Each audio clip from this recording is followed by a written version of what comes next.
Hello दोस्तों, नमस्कार। मैं नीरज जौनपुरी अपने चैनल पे आप लोग का स्वागत वंदन अभिनंदन कर रहे हैं। दोस्तों, एक पिता एक माँ जो ससुराल से बेटी को विदा करते थे, बहुत सारी उम्मीद लेके विदा करते हैं और अपने बेटी को समझा के यही चीज़ सबक दे के विदा करते हैं। बेटी जाओ, तुम हमें छोड़ रही हो ना।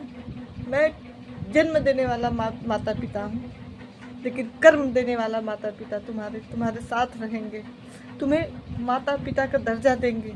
लेकिन एक गलत पिता आप लोग बोलते हैं अपने बेटी के लिए, क्योंकि बेटी के अंदर वो दर्द छिपी रहती है, कोई समझ नहीं सकता है। घर में पराई बेटी तो पराई घर से आई है, यही शब्द मिलता है ताना। दोस्तों, ना ही ससुर जी कभी पिता का दर्जा दे सकते हैं, ना ही सासू माँ कभी माँ के दर्जा दे सकती हैं।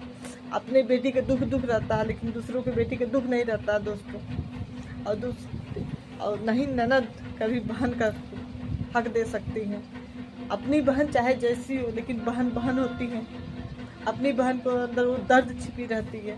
अगर थोड़ा सा भी बहन को दर्द होती तो बहन जरूर उसको तकलीफ होती कि मेरी बहन दुख में है, लेकिन ननद वही चुगली करती है।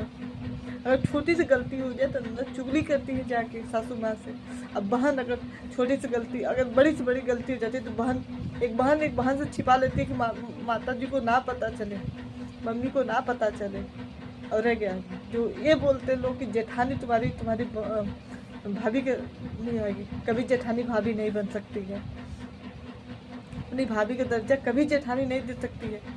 भाभियाँ होती हैं दोस्तों। अपनी भाभी का कोई मोल अनमोल नहीं होता है। अपना माता पिता होते हैं, बेटी के दुख समझते हैं। लेकिन ससुराल में एक औरत अपना सब कुछ छोड़ के आती है, अपना घर संसार, अपना नाम पहचान छोड़ के आती है, लेकिन फिर भी ससुराल में उसको गलत साबित किया जाता है। अपना घर पहचान सब कुछ छोड़ के आती है, नाम तक छोड़ के आती है। यहाँ दूसरों के नाम से जानी जाती है, दूसरी दुनिया, नई दुनिया बसाती है। अपनी सब कुछ दुनिया छोड़ के फिर भी उसका कद्र नहीं है। उसकी छोटी छोटी गलती पे टॉर्चर किया जाता है। गलती तो अपने बेटी से भी होती है, लेकिन बेटियां की गलती टोपी ही जाती है। लेकिन बहू से गलती होती है तो उसको ढिंडोरा पीटा जाता है। लेकिन आपके घर में आपकी बहू आई है दोस्तों, तो सभी पब्लिक से, वो भी किसी का बेटी है, वो भी आपके आगे नादान है, उसको समझदारी नहीं है, उसको समझाइए, कैसे नहीं समझेगी। लेकिन फिर भी लोग बहुओं को दोषी ठहराते हैं।